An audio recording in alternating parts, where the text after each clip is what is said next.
Hi there, Pisces. It's May 2018, would you believe? I'm Dadhichi, and this is your month in focus. A brief look at what's happening up there in the heavens and how it's affecting you.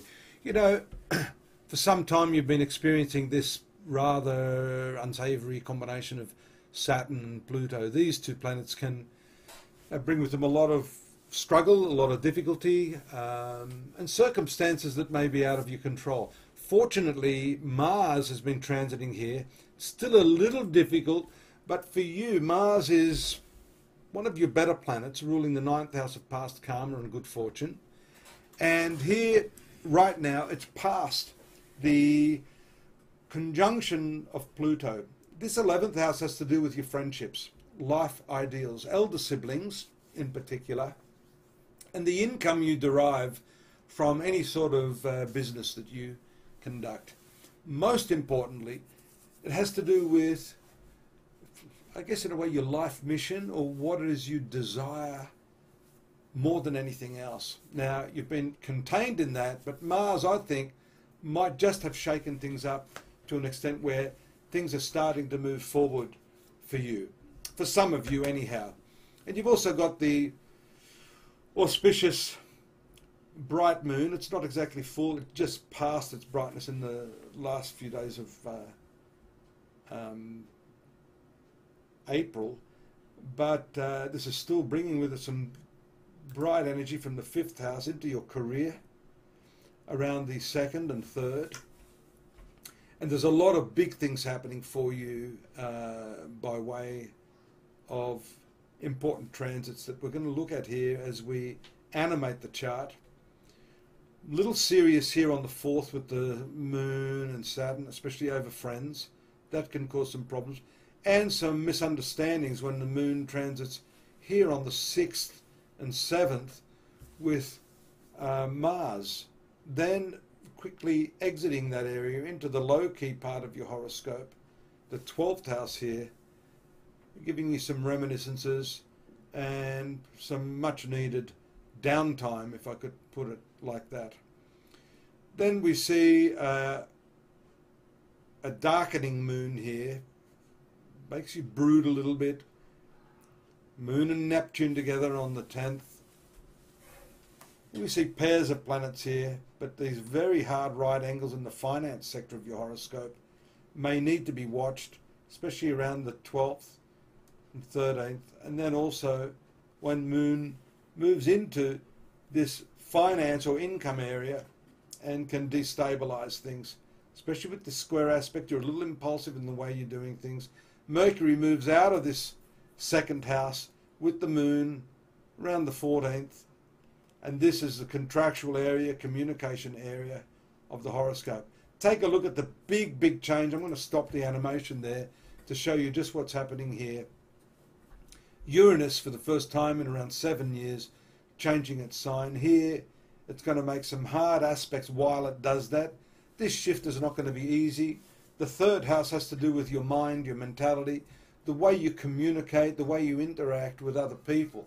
So having Mercury here in close proximity and then having that square or right angled aspect from Mars can really throw a spanner in the works for you. But at the same time, let me just come back a notch here. Take a look at that. That is very intense.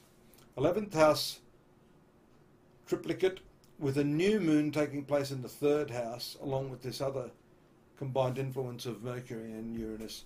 So your communications are taking a very distinct shift or twist at this time. You realize maybe that the way you've been dealing with others hasn't had the impact that you want. So I like that in that sense, and you must understand, Pisces, that big changes don't come without some sort of transitional growing pains, if I could put it that way. And I think that's what you're going to see here with these two parts of the horoscope. Venus here does give you the capacity, believe it or not, this single planet here against all of these, to keep a level head and an inner equanimity that you need when all of this tension is taking place. The new moon does, however, get the fortifying trine aspect from Pluto here, So we realise the beneficial transformative influence that's likely to happen, especially in the coming months after this new moon, starts to do its thing. There's a nice combined influence in your domestic sphere, moon and Venus, lovely family orientation at that time. The sun will move out of here on the 22nd to accentuate what's going on, but Venus will also move here into the amorous 5th house on the 20th, bringing with it some opportunities to make hay while the sun shines. You see there, Mars moves to the 12th house. You've got some strong inclinations, at least some of you, to make changes in your sort of locale. Some of you may want to immigrate. A lot of you may want to shift and move into a whole new environment at this time. This is also going to play out on your relationships. This could give you a desire to meet new types of people rather than the same old, same old. And as we see here, the opposition from Venus to Saturn, although you start off this mini cycle with Venus there in the amorous state that it is, things cool down pretty quickly when that Saturn has a hand in it. So you need to be level-headed and take your time in starting new relationships, particularly around the 27th to the last day of the month. Speaking of which, the very last day of the month is spotlighted by this full moon there in the 4th house, along with Mercury moving its position. That's playful. It's the planet ruling your relationships. It brings the focus back to your home life, to your family affairs, and that's not a bad way to finish the month, I don't think. Hope to have your company again next month, and for those of you that are new or old, don't forget to stop in at astrology.com.au, my website. A couple of thousand pages there, lots of information, most of it's free. So enjoy it.